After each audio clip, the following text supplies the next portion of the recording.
우리 믿음의 대상이 되시는 예수님, 그 예수님을 알아가고 그 예수님을 발견하는 것, 이것이 신앙의 본질이고 핵심입니다. 이제 사람들한테 이제 물어보게 되겠죠. 당신 믿는다고 하는 그 예수님 누구십니까? 그러면 대부분의 사람들이 잘 얘기를 못해요. 예수님? 좋은 분? 선하신 분?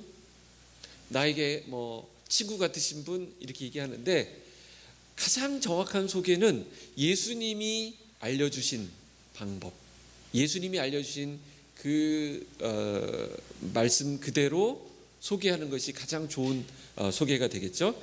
예수님께서 뭐라고 말씀하셨냐면, 요한복음에서 나는 무엇이다, 나는 무엇이다, 이렇게 소개를 하셨는데, 그것이 한 7가지 정도가 나옵니다. 예수님은 나는 무엇이다, 이렇게 소개를 하셨어요. 그것보다 더 예수님을 더 잘 설명할 수 있는 방법은 없겠죠. 예수님 스스로가 나는 누구다, 이렇게 소개를 하셨으니까. 그래서 예수님, 나는 생명의 떡이다, 나는 세상의 빛이다, 이런 말씀을 하셨다 그랬는데, 지난주에는 이 세상은 어둠 가운데 있지만 나는 그 가운데 세상의 빛이다, 이 말씀을 하셨다 그랬죠. 얼마나 멋진 말이에요.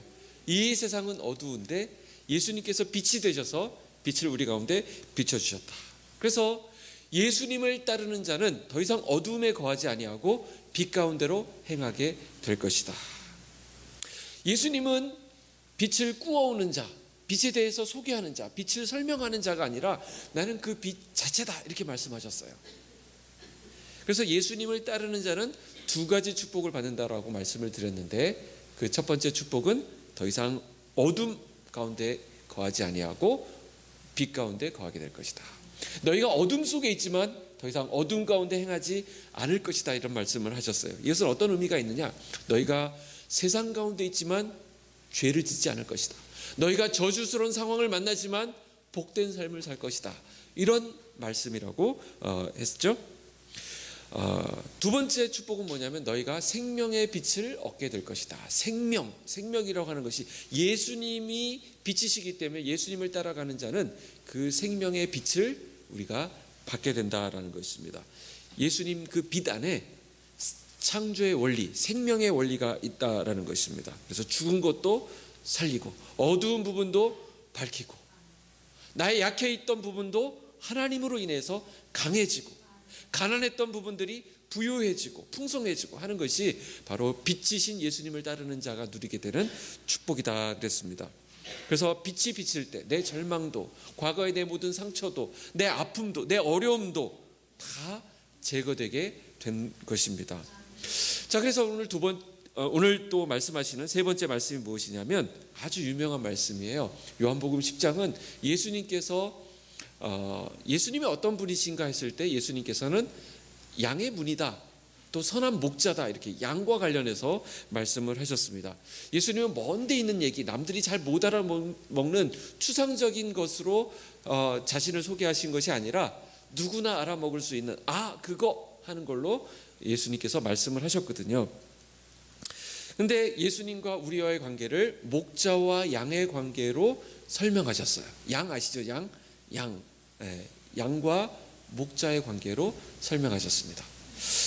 선한 목자다.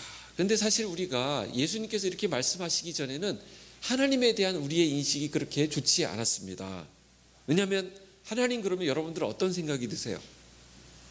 저도 좀 그런 마음이 드는데, 하나님 그러면 두렵다. 하나님은 좀 가까이 가기 어렵다.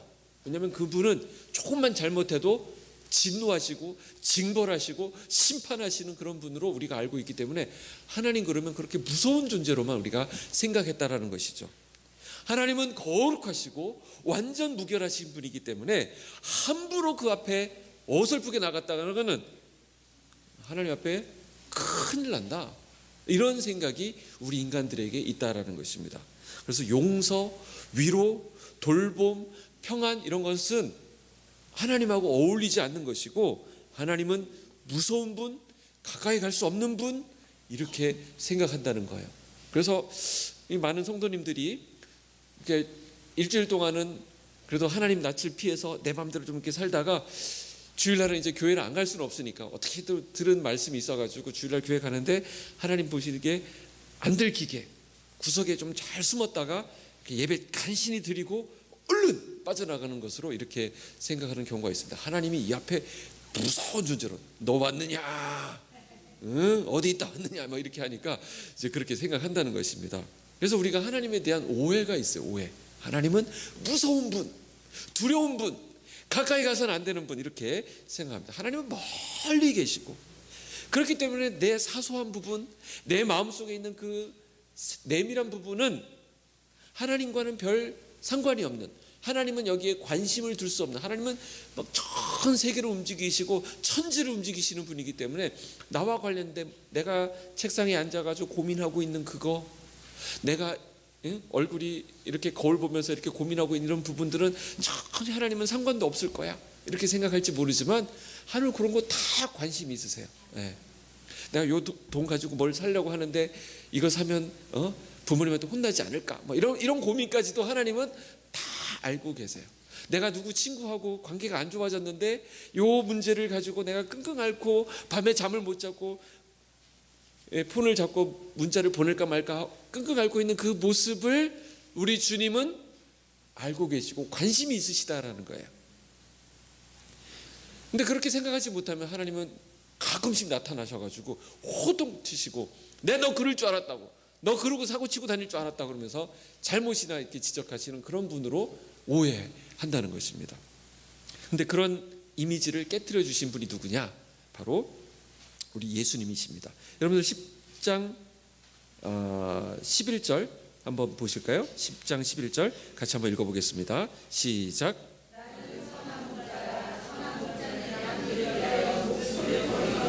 네, 이 이미지를 깨뜨려 주신 분이 예수님이에요.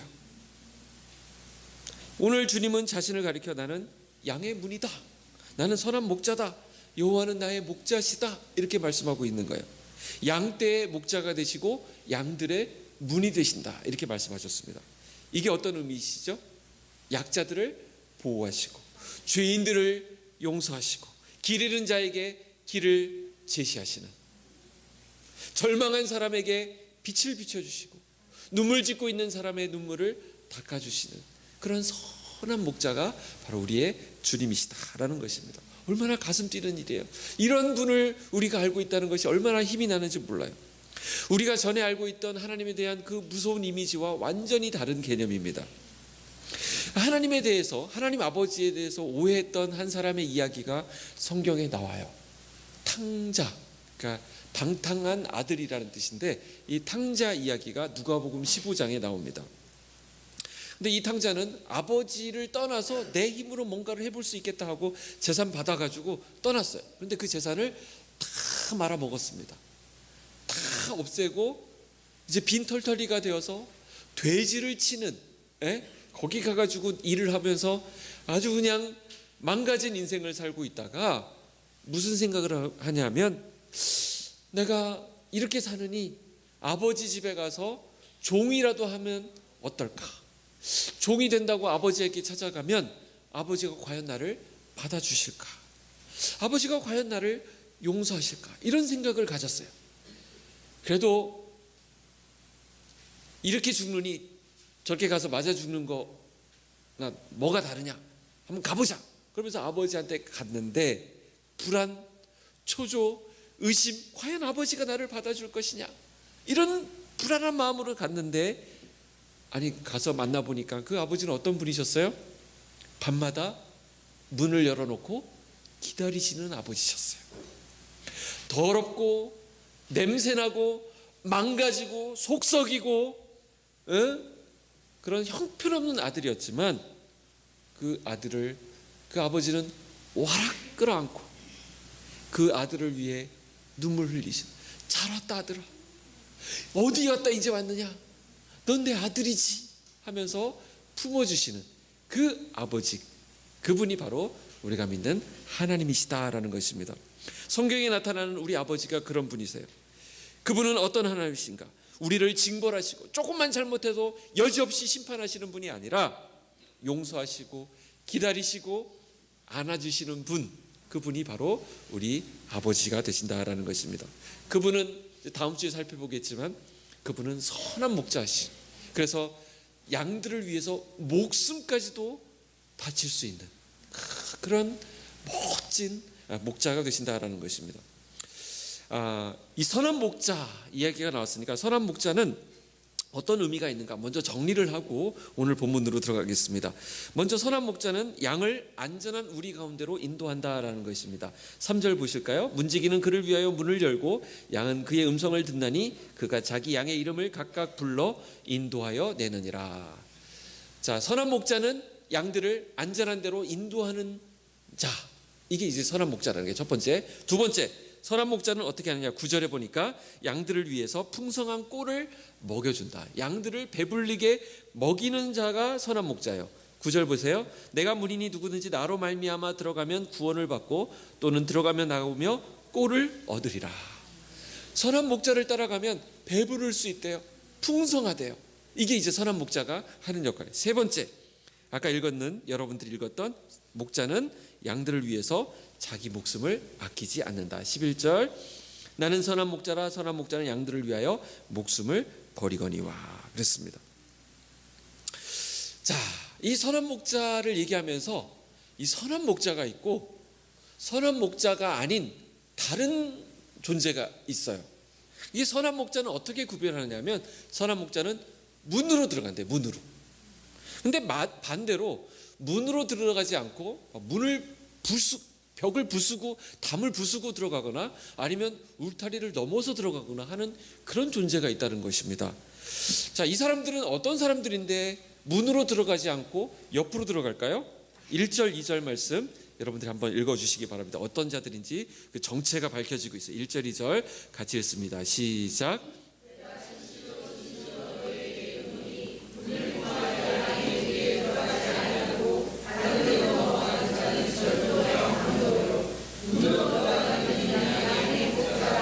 문으로 들어가는 이는 양의 목자라. 누가 엉뚱한 데로 넘어가나 했더니만 누가 그렇게 한다고요? 절도, 강도, 도둑이나 강도들이 그 짓을 한다는 것입니다. 왜 그렇게 할까요? 양을 훔치려고. 양의 털에 관심 있는 거예요. 양의 고기에 관심 있는 거예요. 그러니까 그거 훔치려고 몰래 넘어 들어가는 자가 절도요, 강도다. 이렇게 얘기했습니다. 양을 노략질하는 거예요. 근데 진정한 목자는 어떻게 합니까? 문으로 들어갈 뿐만 아니라 양들의 음성을 알아먹는다. 그래서 목자는 양의 이름을 다 기억하고 있어요. 그래서 자기 양들의 이름을 부릅니다. 진정한 목자는 양이 알아보는 거예요. 양도 목자를 알아봅니다. 저희가 이제 이렇게 들어오다 보면 여러 교회들이 이 주변에 있잖아요. 특히 이 공간에는 여러 교회가 쓰고 있기 때문에 저를 알아보고 오셔야 돼요. 딴 데 가시면 안 돼요. 저도 여러분들 알아보고 여러분들 이름을 불러줘야 되겠죠. 그러니까 지금 딱 그거 실험하기 좋은 때인 것 같습니다. 3절부터 5절 한번 보실까요? 3절부터 5절 같이 한번 읽어보겠습니다. 시작. 문지기는 그를 위하여 문을 열고 양은 그의 음성을 듣나니 그가 자기 양의 이름을 각각 불러 인도하여 내느니라. 자기 양을 다 내어놓은 후에 앞서가면 양들이 그의 음성을 아는 고로 따라오되 타인의 음성은 알지 못하는 고로 타인을 따르지 아니하고 도리어 도망하느니라. 여기에 이 아름다운 주님과 우리와의 관계성을 알 수 있어요. 주님이 우리를 이렇게 대해 주신대요. 우리 하나하나를 알고 계시고 우리의 이름을 불러주신다라는 것입니다. 우리의 목자 되시는 주님께서 우리의 이름을 알고 계신대요. 이름을 부른다는 것은 그 사람의 존재 자체를 인정한다는 것을 말해요. 전체를 다 아는 거예요. 그래서 아담이 동물들의 이름을 지어주잖아요. 이름을 지어준다는 것은 히브리적 개념으로 그 존재를 다 파악하고 있다는 거예요. 그 사자가 지나가니까 넌 사자, 그러니까 하면서 사자처럼 보이는 거예요. 하마가 지나가니까 하마가 되는 거예요. 그러니까 아담이 이렇게 딱 관찰하다가 교제하면서 이 동물들이 이런 모습들을 가지고 있구나. 그래서 이름을 지어줬다는 것입니다. 우리 하나님께서 우리 목자 되신 주님께서 우리의 이름을 알고 계시고 불러주신다라는 것은 바로 그것입니다. 시편 139편 1절부터 4절까지에 보면 하나님께서 우리를 아시는데 나의 모든 것을 아신대요. 내 혀의 말, 내 마음의 생각, 내 눕고 일어나는 거, 앉고 일어서는 거, 이걸 다 아신대요. 나의 생각, 나의 모든 길, 나의 일상, 앉고 일어섬이라고 하는 것은 나의 일상을 아신다는 거예요. 나의 행위, 내 입의 말, 이런 걸 다 아신다라는 표현이 시편에 나오고 있어요. 주님이 나에 대해서 알고 계신다. 자, 이 말을 들으면 우리는 딱 감이 와야 돼요. 아, 나는 이제 살았구나. 내 형편을 주님이 아신다고요? 살았구나. 이제 됐다. 이제는 풀리겠구나. 이젠 일이 되겠구나. 이렇게 생각해야 된다는 것입니다. 이런 실력은 평소 주님과의 관계에서 나오는 거예요. 양들이 그의 음성을 아는 거로, 양들이 그 목자의 음성을 알기 때문에 목자의 음성이 들릴 때 어떻게 해요? 아, 됐다. 이제 나는 평안히 쉴 수 있겠구나. 양들이 그렇게 생각을 한다는 거예요. 근데 목자의 음성이 안 들리면 쉴 수가 없어요. 평소 주님과의 친밀한 관계가 있었던 양은 목자의 음성이 들릴 때 힘을 얻고 위로를 얻고 소망을 갖고 이렇게 된다는 것입니다. 그러나 안 그런 자는 어떻게 돼요? 목자의 음성이 들려도 헷갈려요. 이게 우리 목자의 음성이 맞나? 이랬었나? 이렇게 된다는 것입니다. 그래서 6절에 보십시오. 예수께서 이 비유로 그들에게 말씀하셨으나 그들은 그가 하신 말씀이 무엇인지 알지 못하니라 그랬습니다. 주님이 위로의 말씀을 하시고 내가 너희들을 안다, 음성을 듣고 있다, 이렇게 말씀하시는데도 전혀 감을 잡지 못하고 있는 거예요. 그가 하신 말씀이 무엇인지 몰랐어요. 이게 안타까운 일이죠. 영적으로 깨어있지 못하면 은혜로운 일들을 발견해도 반응하지 못하는 거예요. 말씀이 들려도 그 말씀이 나에게 주신 말씀으로 들리는 것이 아니라 아이고 또 그 말씀, 이렇게 되는 거예요. 그러나 영적으로 깨어있으면 그 말씀을 쫙쫙 받아들여요. 마치 스펀지가 물을 빨아들이듯이 요거 내꺼, 요거 내꺼 하면서 쫙쫙 받아들이게 되는 그 영적인 그 은혜 가운데 있게 되는 것입니다. 그래서 예수님께서 알아듣지 못하니까 7절에 보십시오. 그러므로 예수께서 다시 이르시되 내가 진실로 진실로 너에게 말하노니 나는 뭐라 그래요? 양의 문이다. 사람들이 알아듣지 못하니까 예수님께서 다시 설명을 해주십니다. 내가 양의 문이다 말씀하셨어요.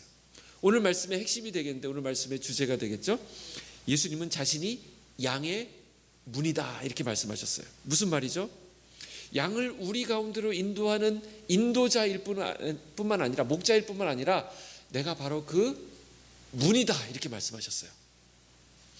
예수님이 문이다, 양의 문이다, 양들이 들락날락하는 그 문이다라고 하는 것이 굉장히 독특한 표현이고 인상적인 표현이에요. 사실 성경에 이 문을 경험했던 구약의 한 인물이 있습니다. 누구일까요? 생각나는 사람 있으세요? 야곱이라고 하는 사람입니다. 야곱이 경험했는데, 그때 야곱이 경험했던 것이 하늘문이었어요. 하늘문.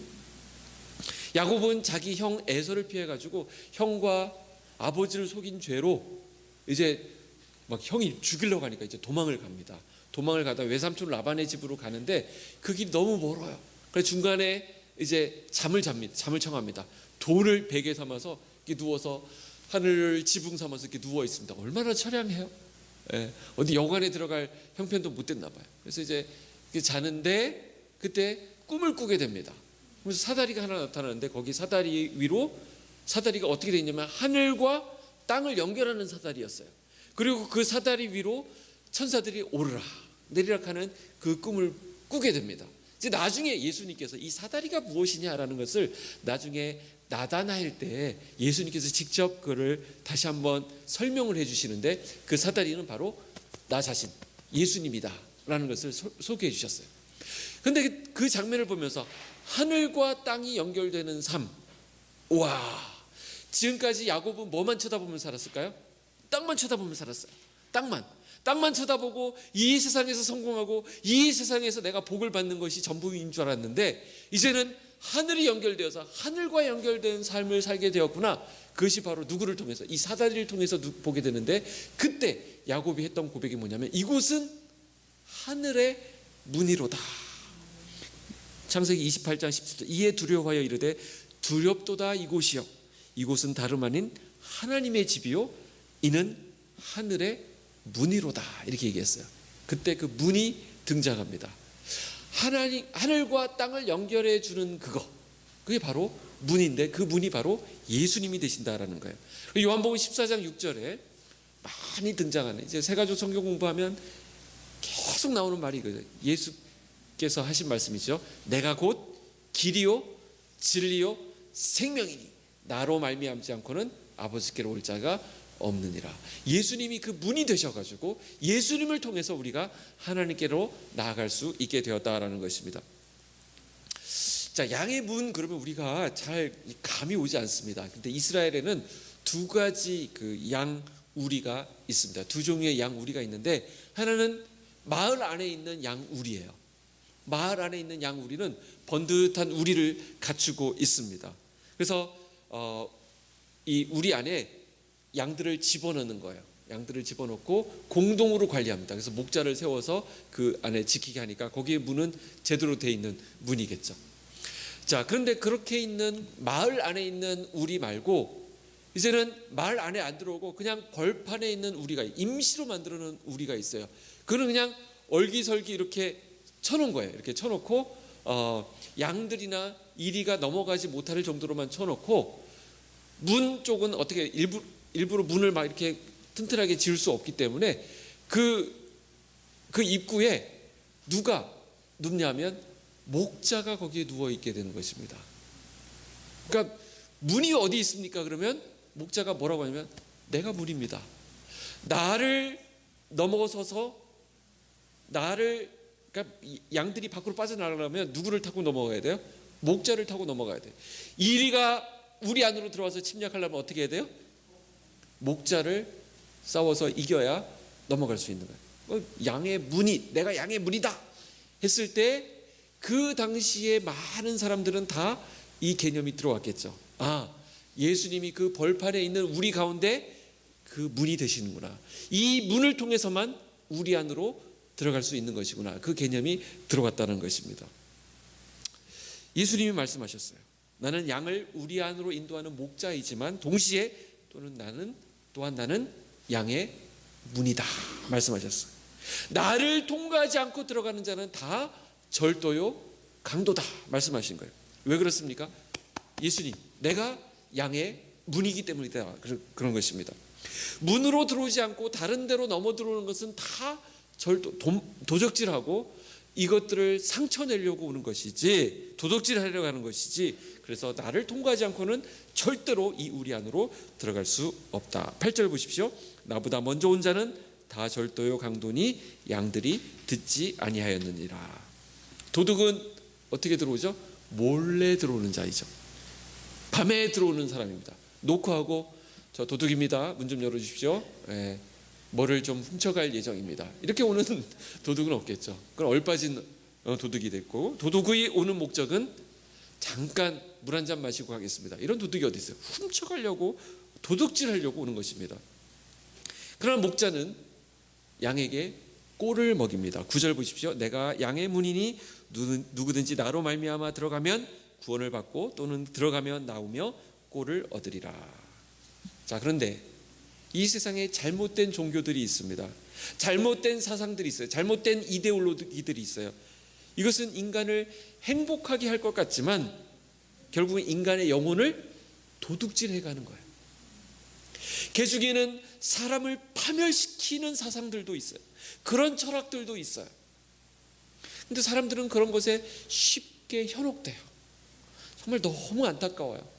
진리의 말씀 앞에서는 그렇게 마음을 닫고 있다가 현혹시키고 우리 영혼을 도둑질해가는 그런 데는 마음을 쉽게 뺏겨요. 많은 사람들이 그런 잘못된 것들을 좋아하고 그것을 따라갑니다.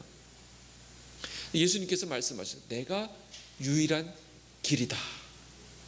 천국으로 가는 유일한 길, 나를 통과하지 않고는 절대로 이 안으로 들어갈 수 없다.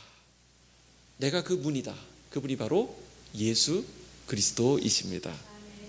다른 이로서는 구원을 얻을 수 없나니 구원받을 만한 다른 이름을 주신 적이 없다 말씀하셨어요.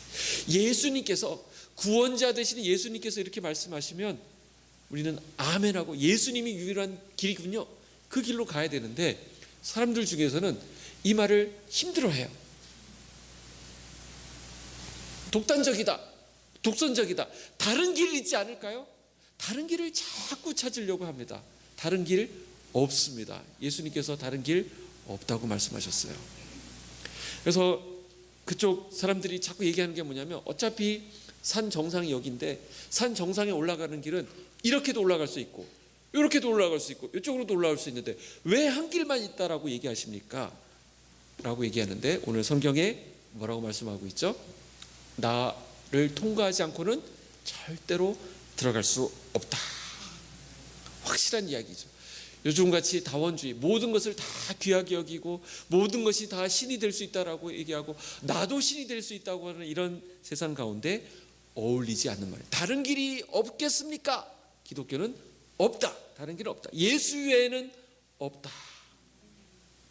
구원은 예수님을 통해서 얻는 것이고 예수님을 통해서만 나아갈 수 있다. 그래서 그 사람들에게 조금 잘 보이려고 다른 길이 있을 수도 하여튼 열심히 살아보세요. 그러다 보면 길이 보일 거예요. 그러다가 이쪽으로 이렇게 오시면 됩니다. 그거 잘못 설명하고 있는 거예요. 예수님 외에는 다른 길이 없습니다. 이렇게 말해요. 처음에는 좀 욕을 먹을 수 있고 좀 독단적이라는 말을 들을 수 있지만 그 길밖에 없다면 빨리 이 길을 제시하는 게 낫지 괜히 딴 데 가서 고생하다가 돌아오게 하는 것은 오히려 정직한 모습이 아닙니다. 이 약을 먹어야만 살 수 있다고 한다면 이 약 외에는 길이 없습니다 해야 되는데 다른 약도 먹어보시고 빨간 약도 발라보시고 후시딘도 발라보시고 하다가 안 되면 나중에 이것도 좀 써보시던가 이게 정말 사람을 살리는 유일한 것이다라고 여러분들이 확신한다면 이거밖에 없습니다라고 얘기해야 되지 않겠습니까? 이게 바로 예수 그리스도라는 것이죠. 10절을 우리 같이 한번 읽어보겠습니다. 10절 시작.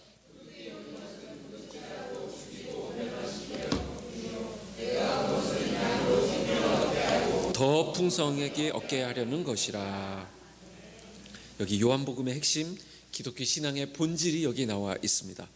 자, 예수님께서 오신 것은 뭘 주시기 위해서라고요? 생명을 얻게 하고 생명을 주는 것이다. 이것이 바로 우리를 구원하신 목적이 되는 것입니다. 예수님이 오신 목적, 우리에게 생명을 주시려고, 우리가 구원받게 하는 것이 예수님이 이 땅에 오신 목적이에요. 우리가 예수님 왜 믿습니까? 예수님 왜 믿습니까? 이렇게 얘기하면 좀 마음의 평안을 얻으려고, 그것도 틀린 말은 아니에요. 좀 풍성한 삶을 살려고, 좀 부자가 되고 싶어서, 공부 잘하고 싶어서, 하나님 주신 지혜를 얻기 위해서. 틀린 말이 아닙니다. 그러나 가장 중요한 것 놓치면 안 되는데 그것은 생명입니다. 생명, 구원이라고 하는 거예요. 구원. 근데 도둑은 그렇지 않죠. 도둑이 하는 건 뭐예요? 죽이고 멸망시키려 합니다. 얼마나 많은 사람들이 우리 영혼을 쪼아 먹으려고 애를 씁니까? 성공이라는 이유로, 행복이라는 이유로, 여기에 성공이 있습니다, 여기에 행복이 있습니다 하면서 잘못된 가치관을 우리에게 주입시킵니다. 우리의 영혼을 도둑질하는 거예요. 그래서 우리를 점점 파멸에 빠지게 하는 것이 이 도둑들이 하는 것입니다. 처음에는 달콤하죠. 이게 뭔가 줄 것 같아요. 그러나 거기에는 진정한 생명이 없습니다. 나중에는 폐인이 돼가지고 몸도 망가지고 마음도 망가지고 영혼도 피폐해지게 되는 것입니다. 도둑의 특징, 파멸시키는 것입니다. 그러나 예수님은 어떻습니까? 생명을 주기 위해서, 우리를 다시 살게 하기 위해서 우리에게 소망을 주는 말씀입니다. 이것이 구원입니다. 이것이 행복이에요. 우리가 꽉 붙잡아야 될 진리예요. 여기서 기독교의 매력이 있는 것입니다. 많은 것을 소유하면서 행복이 있는 것이 아니라 생명을 가지고 있기 때문에 우리가 행복한 거예요. 생명을 주신 예수 그리스도, 생명의 원천이신 예수 그리스도. 그래서 어떤 분은 이렇게 질문할 수 있어요. 목사님, 저 이렇게 멀쩡히 살아있는데 뭘 또 생명을 주신다고 합니까? 예? 그거 좀 이상한 논리 아닙니까? 옛날에 그 왜 물 흔하던 시절에 누가 물을 담아서 판다 그러면 얘기, 이 사람아 어디서 사기를 치려고 그러나, 당신이 무슨 봉이 김선달인가 그러면서 물을 판다고 막 뭐라 그러는데 요즘 물 사 드시죠? 그러니까 진정한 물, 깨끗한 물을 먹으려고 하다 보니까 물을 사 먹잖아요. 마찬가지예요. 생명을 얻게 한다. 우리가 사는 것이 이게 사는 게 아니에요. 성경적 관점에서 살아있는 것은 우리가 영적으로 사는 것, 하나님과 연결되어 있는 것을 살았다라고 표현한다 그랬어요. 하나님과 분리되어 있으면, 하나님을 떠나 있으면 그것은 죽은 상태예요. 성경이 말하는 죽음이 바로 그거예요. 하나님하고 상관없이 있는 거. 지금은 살아있는 것처럼 보이지만, 지금은 멀쩡히 뭐 밥도 먹고 학교도 가고 일도 하고 돈도 벌고 잠도 자고 하는 것 같지만, 그것은 하나님 보실 때 죽어 있는 상태라는 거예요. 너희 허물과 죄로 죽어 있었다. 에베소서 말씀하고 있거든요. 그래서 예수님을 통해서, 양의 문이신 예수님을 통해서, 생명의 유일한 통로이신 예수님을 통해서 하나님께 나아가는 것, 그것이 바로 우리가 생명을 얻게 된 거예요. 여러분들은 생명을 얻었습니까? 이게 바로 춤출 일이에요. 우리가 덩실덩실 춤을 추고 이 생명을 우리가 얻은 것 사실에 대해서 우리가 기뻐해야 된 것입니다. 근데 이제 우리가 구원받았다, 생명을 얻었다 그러면 맨날 구원이냐? 제가 이 멘트 안 하려고 했는데 옛날 어르신들이 이거 많이 했던 거예요. 맨날 구원이냐? 10원 없냐? 100원 없냐? 막 그러는데 맨날 그러니까 구원이 큰에 빠진 것처럼 이렇게 여겨집니다. 근데 우리가 받은 구원 말고 좀 딴 거 없습니까? 이렇게 하는데, 여러분들 이 가치를 몰라서 그래요. 이 가치를. 구원을 받았다고 하는 것은, 그러니까 여러분들이 이제 숫자로 설명을 드리면 좀 편하실 것 같아요. 우리가 구원을 받은 건 얼마짜리 수표를 받은 것 같냐면 9천조 999억 짜리 수표를 받은 것 같아요. 9천조. 상상이 안 되시죠? 네, 9천조. 제가 알고 있는 돈의 숫자 중에 가장 큰 숫자예요. 어떤 분들은 목사님 이름 자체가 어마무시합니다. 이경환 그러는데, 예. 근데 그건 진짜 감이 안 오고 9천조, 조는 많이 들으니까 9천조 999억짜리 수표를 딱 받았다고 합시다. 수표를 딱 받았어요. 자, 수표 이걸 가지고 있어. 이거 은행에 맡기면, 은행에 넣어놓으면 얼마든지 돈 빼서 쓸 수 있는 거예요. 자, 9천조 999억을 받은 사람이 옆에 있는 사람 10,000원짜리 하나 들고 있다고, 아니 하나님, 나는 왜 저 10,000원을 안 주십니까? 하나님 도대체 공평하신 분 맞습니까? 이거 어떻게 봐야 돼요? 9천조 999억을 본인은 받았어요.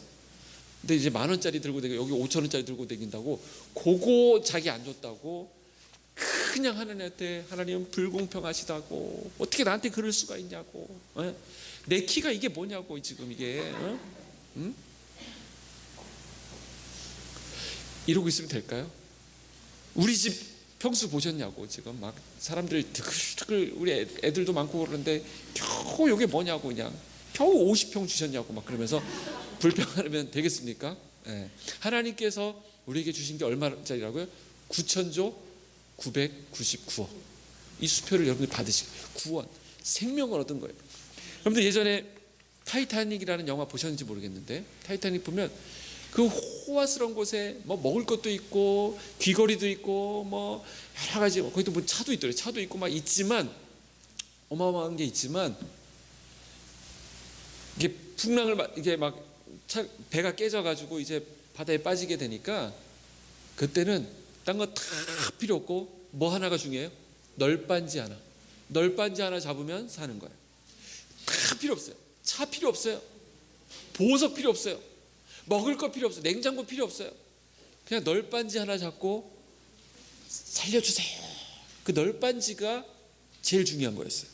생명이 가장 중요한 것입니다. 이 생명을 얻었느냐 얻지 못했느냐, 거기에 우리의 모든 것이 결정된다는 거예요. 크리스찬의 삶이 무엇이냐, 믿는 자의 삶이 무엇이냐, 이 생명을 얻고 더 풍성히 누리는 것이 신자의 삶이다라는 것입니다. 풍성히 누리는 것, 그 두 번째로 중요해요. 단순히 오래 사는 것이 아닙니다. 여러분들 오래 살면 행복할 것 같아요? 오래 살고 싶으세요? 200살 살고 싶으세요? 200살. 운전면허증도 이제는 요즘 다 반납하잖아요. 운전도 못해요. 그냥 누워 있으면서 200살 살기 원하세요? 장수가 사실은 어떤 의미에서 여러분들 오래 살기를 축복합니다. 오래 살기를 원하는데, 그것도 어느 선이 있는 것 같아요. 그냥 무조건 길게 사는 것이 축복이 아닙니다. 그러면 우리가 한 80 얘기하는데 80까지 건강하게, 고통 없이, 질병 없이, 슬픔 없이 사는 것이 풍성한 삶이냐? 그렇지도 않습니다. 우리에게 고통이 있을 수 있어요. 고난이 있을 수 있습니다. 어려움이 있을 수 있습니다. 그러나 그 가운데 풍성함은 여전히 우리의 선물로 주어진 것이라는 것입니다. 그래서 풍성한 것이 무엇이냐? 양으로 생명을 얻게 하고 더 풍성히 얻게 하는 것이다. 그러니까 풍성한 거 그냥 풍 하고 댕기면 풍성한 것이냐? 성경에 그 기준이 나와 있어요. 시편 몇 편? 목자 그러면 나오는, 그렇죠, 23편에 보면 여호와는 나의 목자시니 하면 그 우리가 많이 암송하시는 그런 말씀이 있죠. 거기에 보면 이 풍성한 삶이 무엇인지, 양들이 누려야 될 풍성한 삶이 무엇인지를 잘 설명해 주는데 두 가지만 살펴보면, 첫 번째 풍성한 삶은 부족함이 없는 삶이에요. 여호와는 나의 목자시니 한번 암송해 볼까요? 내가 부족함이 없으리로다. 여러분들 배부른 사람, 뷔페 식당 금방 갔다 온 사람에게 먹을 거 갖다 주면 뭐라 그래요? 아유 됐습니다. 아유 이제 더 이상 못 먹어요. 배불러요. 이렇게 얘기하죠. 성공, 건강 이런 것에 더 이상 우리가 목말라 하지 않는 거예요. 오늘 죽어도 좋습니다. 나에게는 생명이 있기 때문에. 돈 있어서 좋은 것이 아니고, 성공해서 좋은 것이 아니고, 여호와께서 나의 목자이시기 때문에 부족함을 느끼지 않는 것, 이것이 진짜 풍성함이에요. 백악관에 보니까 백악관을 방문하면 이제 기념품을 주더라고요. 저도 이제 백악관 앞에까지는 가봤어요. 앞에 가봤는데, 백악관을 들어갔다 나오시는 분은 뭐 욕실에 쓰는 수건, 백악관 문장이 박혀 있는, 그 다음에 뭐 스푼 같은 이런 걸 받아온다 그러더라고요. 그러니까 그거를 더 챙겨오려고 이게 막 유명한 배우들도 막 좀 이렇게 챙겨오고 막 그래가지고 이제 기사에 나는 걸 봤는데, 자 거기 방문하고 가서 그 스푼 받아오고 수건 받아온 것이 대단한 자랑거리고 나 이거 있다 이렇게 할 수 있지만, 그 대통령 아들은 어떨까요? 그거 막 훔쳐 챙겨놓고 막 쟁여놓고 막 이렇게 나 이렇게 많다 이러고 있을까요? 그거 그냥 마음대로 누리고 닦고 그냥 놔두면 치우는 사람 다 있지, 그걸 누리고 살 거 아니에요. 정말 풍성한 게 뭐예요? 부족함이 없다는 것은 대통령이 내 아버지다. 우리에게서 풍성함은 그거 뭐 하나를 더 챙기고 뭐 하나 좀 더 얻고 거기서 만족감을 느끼는 것이 아니라, 하나님이 나의 목자가 되신다, 그분이 나의 아버지가 되신다라는 데서 오는 부족함이 없는 것, 거기서 오는 풍성함, 그것을 누려야 된다는 것입니다. 두 번째는 인도함을 받는 것, 인도함을 받는 삶이 풍성한 삶입니다. 그가 나를 푸른 초장에 누이시고 쉴만한 물가로 뭐 하시는도다? 인도하시는도다. 정말 풍성한 삶은 매일의 삶 가운데 하나님의 인도함을 받는 삶이에요. 그가 나를 푸른 초장에 누이고 쉴만한 물가로 인도하는 것, 나를 또 의의 길로 3절에 보면 인도하시는도다. 인도라는 말이 나오죠. 그래서 우리가 풍성함을 누린다라고 했을 때, 풍성함은 그냥 아무것도 안 해도 그냥 모든 걸 다 누리는 그 상태를 얘기하는 것이 아니라, 하나님이 나의 목자이시기 때문에, 그래서 부족함을 느끼지 않는, 하나님만으로 만족하는 그것을 첫 번째 풍성함이라고 본다면, 두 번째 풍성함은 그분의 인도하심을 받는 것. 그래서 그분은 우리에게 풀만 먹이시는 것이 아니라 푸른 초장으로 인도하시고 또 쉴만한 물도 제공하시는 분이시다.